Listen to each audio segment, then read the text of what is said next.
시청자 여러분 안녕하십니까? 헬로티비 뉴스입니다.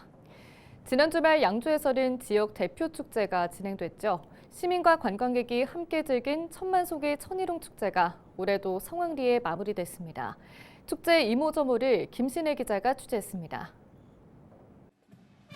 화려한 의상과 밝은 표정의 시민들이 흥겨운 분위기 속 거리를 가득 메우며 행진합니다. 지난 26일 시민 플라워 퍼레이드를 시작으로 막을 올린 양주 천일홍 축제. 개막식에서는 천일홍을 주제로 한 공연이 펼쳐지며 축제의 열기를 더욱 끌어올렸습니다. 7가지 색을 품은 천일홍처럼 우리의 삶도 저마다 빛깔을 지니고 있습니다. 오늘 이 자리는 그 다양한 색이 모여 하나의 아름다운 이야기로 이어지는 특별한 시간이 될 것입니다. 축제 기간 나리농원에는 많은 인파가 몰렸습니다. 방문객들은 맑은 하늘 아래서 여유롭게 가을꽃을 감상하고 곳곳에서 사진을 찍으며 완연한 가을을 만끽했습니다. 올해 처음 선보인 꽃밭 관람 카트는 남녀노소에게 높은 인기를 끌기도 했습니다. 이쪽으로 어쨌든 한 바퀴 도니까 괜찮네요. 제가 앉아서 꽃을 보잖아요. 다리 아프게 안 다니고. 저녁 시간대 사람들이 많이 찾은 곳은 단연 먹거리 장터였습니다. 방문객들은 시원한 바람을 맞으며 다양한 음식을 즐겼습니다. 이외에도 축제는 패션쇼와 체험 등 다채로운 프로그램으로 가득 채워졌습니다. 가을의 시작을 알리며 성황리에 막을 내린 양주 천일홍 축제. 축제는 마무리됐지만 다양한 가을꽃을 감상할 수 있는 나리농원 개장은 다음 달 26일까지 진행됩니다. 헬로티비 뉴스 김신혜입니다. 지난 27일 오전 10시 17분쯤 양주시 장흥면의 한 찜질방에서 가스 폭발 사고가 발생했습니다. 이 사고로 찜질방 이용객 등 28명이 다쳤는데요. 이 중 3명은 중상을 입고 인근 병원으로 이송됐습니다. 소방당국은 구급차를 포함한 차량 17대와 인력 53명을 동원해 구조 작업을 벌였는데요. 소방당국은 LPG 가스통에 연결된 토치를 사용해 장작을 태우던 중 가스가 폭발한 것으로 보고 정확한 사고 원인을 조사 중입니다. 28일 오후 2시 45분쯤 양주시 덕계동의 한 아파트에서 불이 나 1시간 만에 꺼졌습니다. 불은 세대 분전반에서 시작된 것으로 추정되는데요. 거주자가 집안에 정전이 나서 분전반을 확인해 보니 불꽃과 연기가 나고 있어 119에 신고한 것으로 전해졌습니다. 이 불로 5명이 단순 연기 흡입 등 부상을 입었으며 집안에 있던 TV와 가구 등이 불에 탔습니다. 소방당국은 정확한 화재 원인을 조사하고 있습니다. 포천시는 포천 면암중앙도서관 야외 테라스에서 전국 최초 자기주도 학습센터 개소식을 개최했습니다. 개소식에는 백영현 포천시장을 비롯해 임종훈 포천시 의회 의장, EBS 김성동 부사장 등 주요 인사와 학부모, 학생 등 100여 명이 참석했습니다.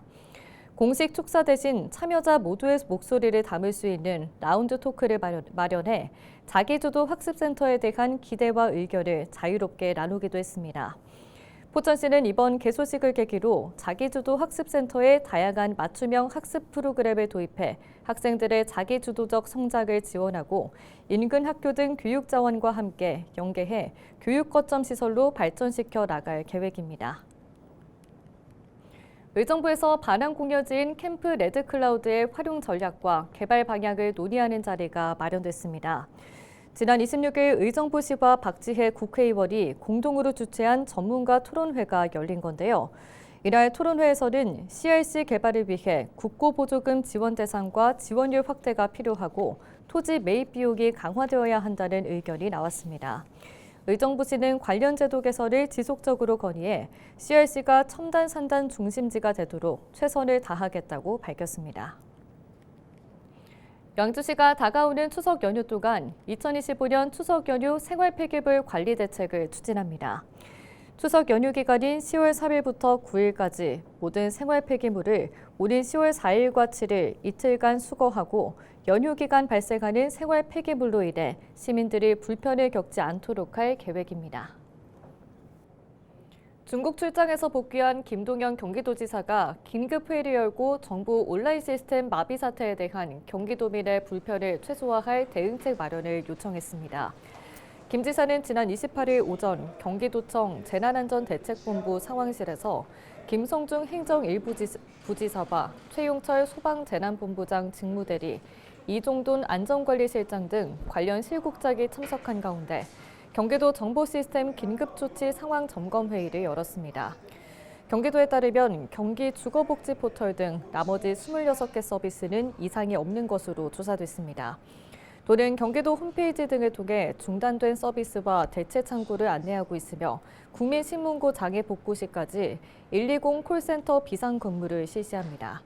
김 지사는 신속하게 대책을 들어서 차질 없이 해주길 바란다고 말했습니다. 경기도가 버스 총파업에 대비해 비상근무 체제에 돌입한다고 29일 밝혔습니다.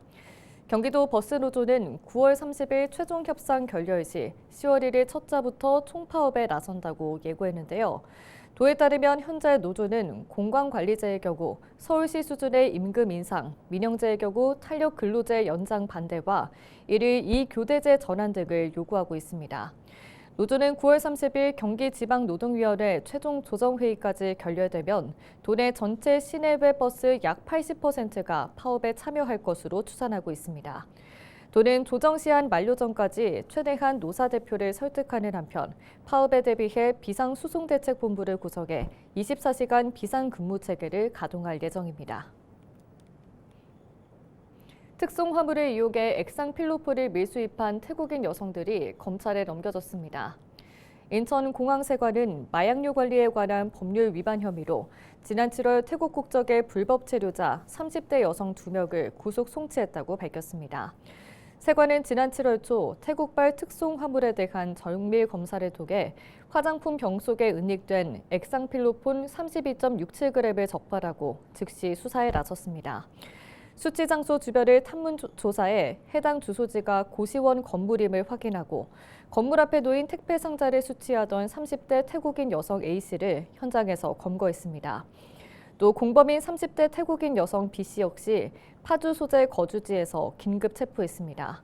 거주지에서는 같은 형태의 빈 화장품병과 필로폰 투약 도구 등 증거물이 추가로 확보됐습니다. A씨 등의 휴대전화 포렌식 분석 결과 이들은 태국에 거주할 때부터 이미 필로폰에 중독됐다는 사실도 확인됐으며 이번 사건 외에도 같은 방식으로 필로폰 15g을 추가 밀반입한 사실도 밝혀졌습니다. 세관은 조사 과정에서 확보한 태국 현지 발송인 정보를 태국 수사기관과 공유하는 등 국제 공조 수사도 진행하고 있습니다. 지난 주말 수원 화성에서 화려한 미디어 아트 축제가 개막했습니다. 성곽을 둘러싼 디지털 조명들이 전통 역사를 만나 시민들에게 가을밤의 화려함을 선사했습니다. 이관성 기자가 전해드립니다. 1년 만에 다시 선보인 수원 화성 미디어 아트. 개막 첫날부터 수원 화성 곳곳에 사람들이 가득합니다. 어린 아이들과 함께 나온 가족들은 경관 조명과 각종 체험 프로그램으로 즐거운 시간을 보냅니다.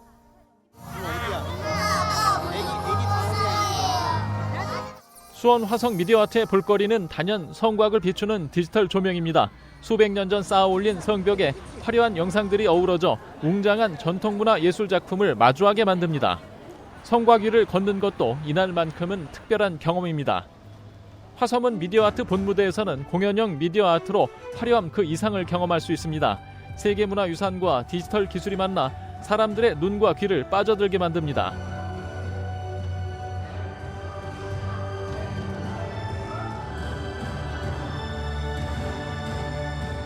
그 새 나오는 거, 네 그게 제일 좋았던 것 같아요. 그리고 마지막에 불꽃 해가지고 같이 나오는 거.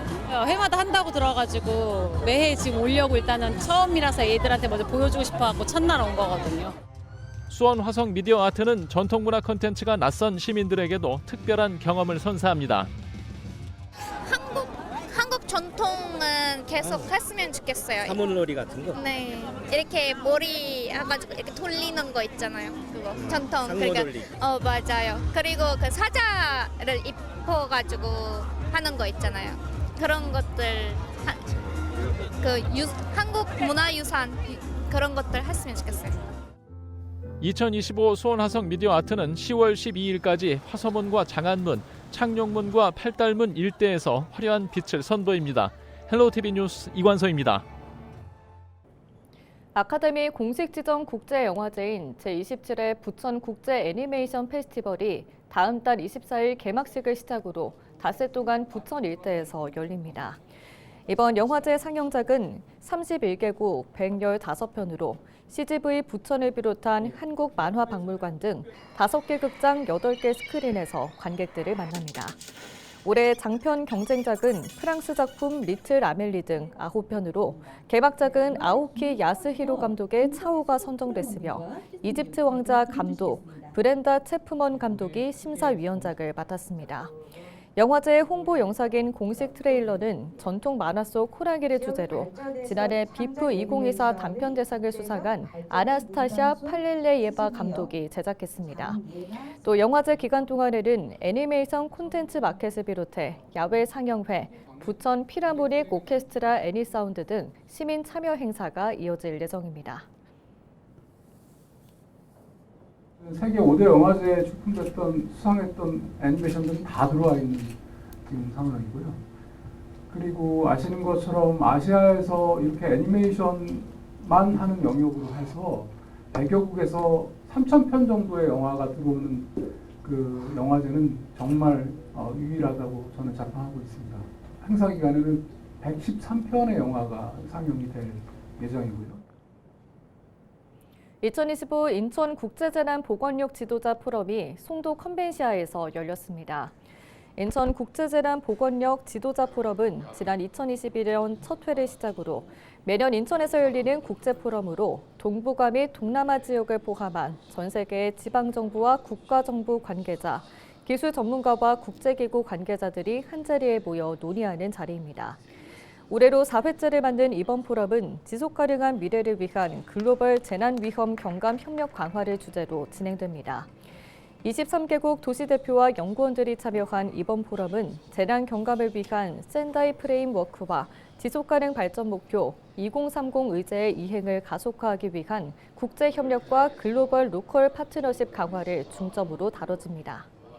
Definitely. We have found over the last 4 years also that the forum has been very successful in creating this network between Northeast Asia region and the other countries in the world, and we want to continue this experience, and the plan is to have this every year, once a year. So we have the forum 2 days, and then we follow it with the 2-day training in the Global Education and Training Institute. 경기도가 추석 연휴 기간 동안 일산대교 등 도에서 관리하는 민자도로 3곳의 통행료를 면제합니다. 면제 기간은 4일 0시부터 7일 자정까지 나흘간인데요. 도는 고향 방문과 송묘 등 도민 편의 제공과 도내 주요 관광지 활성화를 위해 무료 통행을 결정했다고 설명했습니다. 이용 방법은 평상시와 동일하게 하이패스 장착 차량은 하이패스 차로를, 일반 차량은 요금소를 통과하면 되는데요. 도는 이번 추석 연휴 기간 동안 약 178만여 대의 차량이 해당 민자도로를 이용할 것으로 전망했습니다. 경기도가 추석 연휴 기간 의료기관, 약국 이용에 지장이 없도록 다음 달 3일에서 9일까지 7일간 의료진료상황실을 운영합니다. 응급의료진료상황실은 도 1곳, 시군보건소 50곳 등 총 51개가 운영됩니다. 31개 시군보건소에서는 문 여는 의료기관 현황 등을 일일 보고하고 경기도는 현장 상황을 매일 관리하며 특이사항 발생 시 조치를 하게 됩니다.